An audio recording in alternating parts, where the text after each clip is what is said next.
First lesson ధర్మబోధ. కవి వచ్చేసి నన్నయ్య భట్టు. మూల గ్రంథం వచ్చేసి ఆంధ్ర మహాభారతం. ఆంధ్ర మహాభారతంలోని ఆది పర్వం చతుర్దశ్వాసంలోనిది. ధర్మబోధ లెసన్లో ఎన్ని అక్షరాలు ఉన్నాయి? 4 అక్షరాలు ఉన్నాయి. కాబట్టి ఇది చతుర్దశ్వాసం అని గుర్తుపెట్టుకోండి, ఆది పర్వం. ఇప్పుడు నన్నయ్య ఉద్దేశం చూద్దాం. నెక్స్ట్ ఉద్దేశం అనమాట. మానవులు చేసే ప్రతి పనికి, ప్రతి సంకల్పానికి అంతరాత్మ అసలైన సాక్ష్యం. అంతరాత్మను చంపుకుంటే తనను తాను చంపుకున్నట్లే. గృహస్థ ధర్మాన్ని, సంతాల ప్రాధాన్యతను, సత్యం గొప్పదనం గురించి చెప్పడమే ఈ పాఠ్యం యొక్క ఉద్దేశం. నేపథ్యం ఏంటంటే, విశ్వామిత్రుడు బ్రహ్మర్షి కావాలని తపస్సు చేస్తున్నప్పుడు మేనకయ్యకి డిస్టర్బ్ చేసినప్పుడు వారికిద్దరికి ఒక బాలిక పుట్టింది. వారు ఆ బిడ్డను వదిలేసి ఎవరి పనులు చేసుకున్నప్పుడు శకుంత పక్షులు కాపాడాయి అనమాట. అందువలన అక్కడ ఉన్నటువంటి కణ్వ మహాముని శకుంతల అని నామకరణం చేశాడు అమ్మాయికి. ఒకరోజు దుష్యంతుడు వేట కోసం వెళుతూ కణ్వ మహాముని ఆశ్రమం దగ్గర ఆగాడు. శకుంతలను చూశాడు. ఆమె గాంధర్వని వివాహం చేసుకున్నాడు అనమాట. చేసుకుని తన రాజ్యానికి వెళ్ళిపోయాడు. అప్పుడు శకుంతలకు బాతుడు పుట్టాడు. తల్లి బిడ్డలను కణ్వుడు అత్తారింటికి, అంటే కణవ మహర్షి అత్తారింటికి పంపించమని నిండు కలువులో దుష్యంతుడు పంపించమన్నాడు. అప్పుడు నిండు కలువులో దుష్యంతుడు ఆమెను తిరస్కరించాడు. దుష్యంతుడి మాటలు విని కలత చెందిన శకుంతల రాజుకు ధర్మబోధ చేయడమే ఈ పాఠం యొక్క నేపథ్యం. ఇప్పుడు ఈ శకుంతల ధర్మబోధ చేస్తుంది అనమాట. ఎవరికి? దుష్యంతుడికి, బాతుడు జన్మించడానికి. ప్రాచీన పద్యం ప్రక్రియ వచ్చేసి ఇతిహాసం అనే పదానికి ఈ విధంగా జరిగిన అర్థం. ఇతిహాసంలో కథకు ప్రాధాన్యత ఉంటుంది.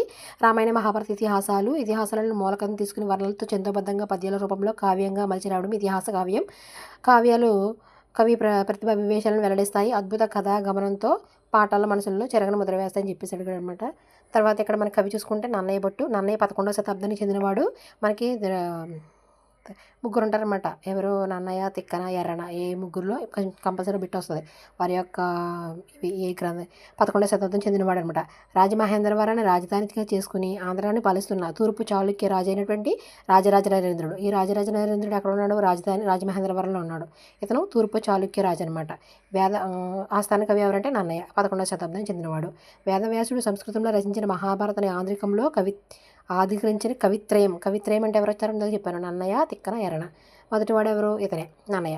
ఈయన ఏం చేశాడంటే ఆది సభా పర్వాలను అరణ్య పర్వంలో సగభాగాన్ని ఆంధ్రించాడు.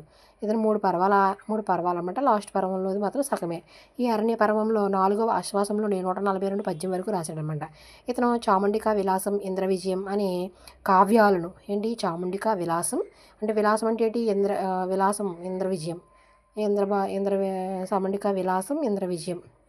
ఆ విలాసం విజయం ఎలా గుర్తుపెట్టుకోండి. చాముండిక విలాసం విజయం అనే కావ్యాలను, అదేవిధంగా ఆంధ్ర శబ్ద సింతామణి అనే వ్యాకరణ గ్రంథాన్ని నన్నయ్య రాశాడు. అంటే కావ్యాలు ఏంటంటే చాముండికా విలాసం, ఇంద్ర విజయం.